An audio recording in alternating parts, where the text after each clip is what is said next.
নমস্কার, আমার আজকের ব্লগে আপনাদের স্বাগত। আশা করি সবাই ভালো আছেন। আজকে আমি আমার দোতলার বারান্দা ঘরটা নতুনভাবে সাজিয়েছি, তারই কিছু অংশ আপনাদের সঙ্গে শেয়ার করব। এই বারান্দাটাতেই আজকে পর্দা চেঞ্জ করব বলে এই যে রডটা খুলে খাটের ওপর রেখে দিয়েছি। আর এখন এই লন্ড্রি থেকে শাড়িগুলো কাচিয়ে চলে এসেছে, এগুলো এবার হ্যাঙ্গারের মধ্যে গুছিয়ে রাখি।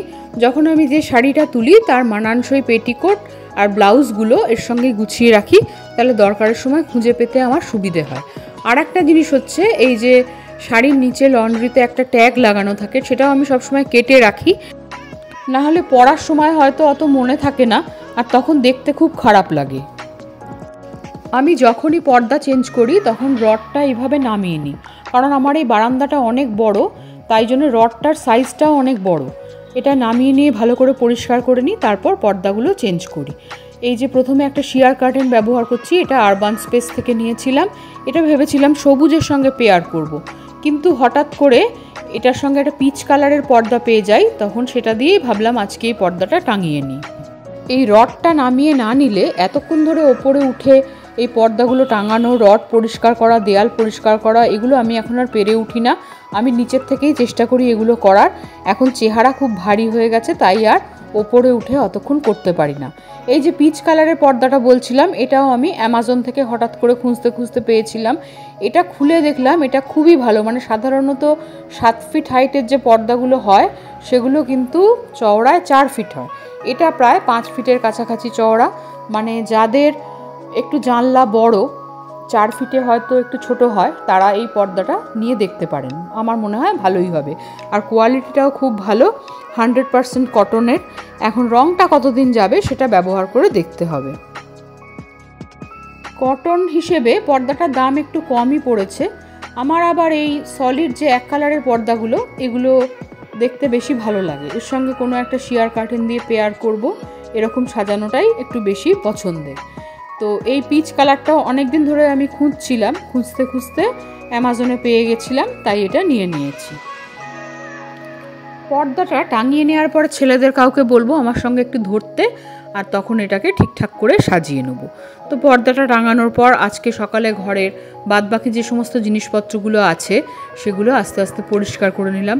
এখানে আমার একটা এরকম ফ্লোরাল শেপের আয়না আছে, সেটাও খুলে এটাকে পরিষ্কার করে টাঙিয়ে নিলাম। আর আজকে জানলাগুলো খুব ভালো করে ঝেড়ে নিলাম, কারণ এই জানলাটা বেশি খোলা হয় না শীতকালে, আর বন্ধ থাকলে বেশি দেখি ঝুল পড়ে যায়। জানলা ঝেড়ে নেওয়ার পর খাটে যে সমস্ত ঝুল ময়লা পড়েছিল সেগুলো এই ডাস্টারটা দিয়ে ঝেড়ে নিলাম। আর আমার এই ম্যাট্রেসটা একটা প্রোটেক্টর লাগানো আছে, যেটা প্রায় ম্যাট্রেসটা কিনে মনে হয় 6 মাস মতো হলো। এই 6 মাসে আমাকে আর চেঞ্জ করতে হয়নি, কারণ আমার ঘরদোর খুব একটা নোংরা হয় না, আর এই বারান্দাটায় তো গরমকালে খুব একটা শুতাম না, যার জন্য নোংরা হতো না। আজকে এই প্রোটেক্টরটা তুলে একটু কেচে নেবো, আর এমনি ম্যাট্রেসের ওপরেই চাদর পাতবো। তো এই প্রোটেক্টর ব্যবহার করাতে অনেক সুবিধে, বিশেষ করে ছোট বাচ্চা থাকলে জল টল ফেললে বিছানার ওপর বিছানাটা ভেজে না। আমার অবশ্য সেই সমস্যা নেই, কিন্তু আমি এটা এমনি নিয়েছিলাম যে কেমন জিনিস একটু দেখবো ব্যবহার করে। এমনি প্রোটেক্টর জিনিসটা ভালো, কিন্তু বিছানাটা যতটা টান টান আমি পছন্দ করি, এই প্রোটেক্টর লাগাতে অতটা হয়তো থাকে না, ওটা আমার একটু অসুবিধে হয়। তো এটা তুলে নেওয়ার পরে আবার বিছানাটাকে, আমার যে বিছানা ঝাড়ার ঝ্যাঁটা আছে, এটা কিন্তু খুব বড়। এটা দেখলে আবার অনেকে হাসাহাসি করে যে বিছানা ঝাড়ার ঝ্যাঁটা এত বড় কেন, কিন্তু আমার এটাতে অনেক সুবিধে হয়। আমি অনেক সময় উঁচুতে এটা দিয়ে হাত পেয়ে যাই, টুকটাক যে অল্প ঝুলটুল পড়লে আমি এটা দিয়ে টেনে নিতে পারি। এই পিচ কালারের পর্দাটা নেয়ার কারণ হচ্ছে, আমার অনেক বছর ধরে একটা পিচ কালারের একটু মোটা যে কোয়ালিটির বিছানার চাদরগুলো হয়, মানে স্যাটিন টাইপের, ফেস্টিভে ইউজ হয়, বিয়েবাড়ি পারপাসেই বেশি ইউজ হয়, সেই ধরনের চাদর কেনা ছিল। অনেক দিন ধরে ভাবছিলাম যে কোন ঘরে এটাকে ব্যবহার করা যায়। তো ভাবলাম এটা আমার বারান্দার জন্যই বেশি ভালো হবে, কারণ ঘরে যেহেতু লাল রঙের কম্বিনেশন, তার সঙ্গে আবার এরকম একটা ডিপ কালার ঠিক ভালো লাগে না, সেই জন্যে এটা বারান্দায় পাতবো বলে ঠিক করলাম। ক্যামেরায় হয়তো রঙটা ঠিকঠাক আসছে না, কিন্তু এই চাদরের রঙটা একদম পারফেক্ট ওই পর্দাটার সঙ্গে মানানসই। বালিশের কভারগুলো আমার বালিশের সঙ্গে খুব ভালো মাপ মতো হয়েছে। বালিশগুলো আমি ওয়ার পরিয়ে নিয়ে একটু রোদে দিয়ে দিলাম, আর বিছানার চাদরটা পেতে নিলাম। এখানে কিন্তু কালারটা একটু আলাদা দেখাচ্ছে, আর চাদরের সাইজটাও বেশ বড়। আমার যেহেতু এইটা 8 ইঞ্চি ম্যাট্রেস, আমার কিন্তু একটু ছোট চাদর হলে সাইড দিয়ে ম্যাট্রেস দেখা যায়, তাই খুব ঠিকঠাক সাইজ না হলে এই বারান্দাটায় পাতলে দেখতে ভালো লাগে না। আজকে প্রোটেক্টরটা না থাকায় চাদরটা কিন্তু খুব সুন্দর বিছানার সঙ্গে টান টান করে পাতা গেছে, আর একটা সাইডে আমি একটু টাক করেও দিয়েছি, আর 3টে সাইড খোলা রেখেছি যাতে চট করে উঠে না যায়। এই ধরনের চাদরে কিন্তু গরমকালে শোয়া যায় না, শীতকালে হয়তো আমরা এর ওপর শুয়ে পড়বো বা চাদরটা চেঞ্জ করে শোবো। তো পুরোটা সাজিয়ে নেওয়ার পরে আজকে চলুন সকালবেলা ভিডিওটা আপনাদের সঙ্গে একটু শেয়ার করি। প্রথমে আমার এই দরজা খুলে বারান্দায় ঢুকে, যেহেতু লাইটটা জ্বালিয়ে রেখেছি, আজকে বাইরে একটু মেঘলা মেঘলা ছিল, তাই জন্য ঘরটার ভিডিওটা একটু দেখছি আবছা এসেছে। এই পাশে কয়েকটা গাছ রয়েছে, দেখুন এখানে রয়েছে কর্নারে যেটা 3 কালারের টবে, এটা একটা চায়না ডল। এখানে একটা জুটের বাস্কেটে গোল্ডেন মানি প্ল্যান্ট এপাশে আছে, আর একটা সিঙ্গোনিয়াম। এই 3টে গাছ আপাতত রেখেছি। এই বড় সাইজেরটা জুটের একটা প্ল্যান্ট হোল্ডারই, আর এটা কিন্তু একটা বাস্কেট, এর মধ্যে আমি গাছটা এমনি সাজিয়ে রেখেছি।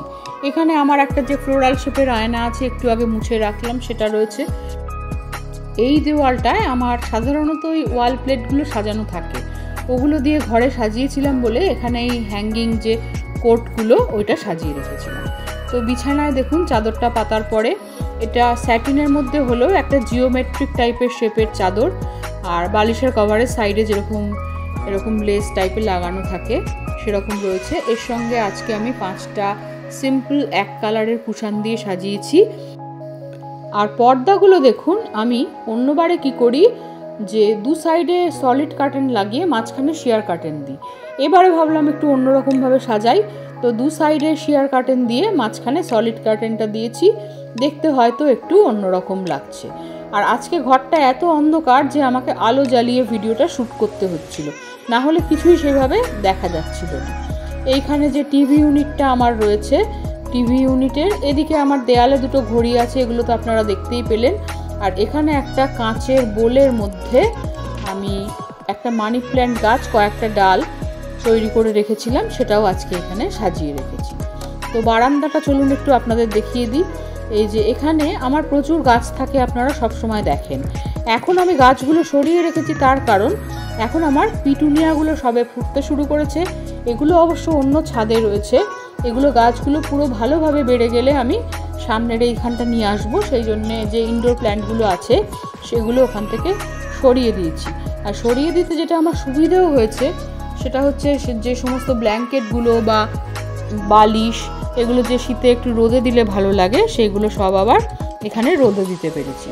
এখানে কিছু ইনডোর প্ল্যান্টই খালি রয়েছে, আর এই মাঝখানে রয়েছে 3টে গ্ল্যাডিওলাস, তার 3টে কালার কিন্তু ফুটে গেছে, আর বাকি 3টে কী কালার হবে জানি না, এখনও ওর কুড়িও আসেনি।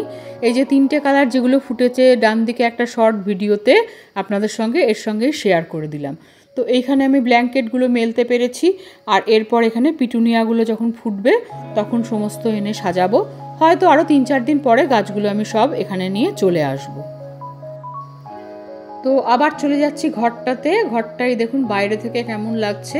এই শেয়ার কার্টেনটা কিন্তু প্রিন্টটা খুব হালকা, দেখে আমার আর একটু ডিপ মনে হয়েছিল ছবিতে, কিন্তু আসার পর দেখেছিলাম যে এটা খুবই হালকা। তো যেহেতু এই ডিপ কালারের সঙ্গে অতটা হয়তো খারাপ লাগছে না। এখানে মাঝখানে আমি একটা কালো রঙের ফ্লাওয়ার ভাসে কটা আর্টিফিশিয়াল টিউলিপ রেখেছি, আর এর সঙ্গে আপনাদের সঙ্গে শেয়ার করে দিচ্ছি কয়েকটা আমার যে বোগেনভেলিয়া সবে ফুটতে আরম্ভ করেছে সেই বোগেনভেলিয়াগুলো। এখন তো বোগেনভেলিয়ার সময়, আমি ডাল কেটে কেটে গাছগুলোকে একটু মোটা করছিলাম, তো এখন মোটামুটি জায়গায় এসে গেছে। এইবার আস্তে আস্তে ফুল নেব। এখানে অনেকগুলো কালারই একসঙ্গে গাছ করা আছে।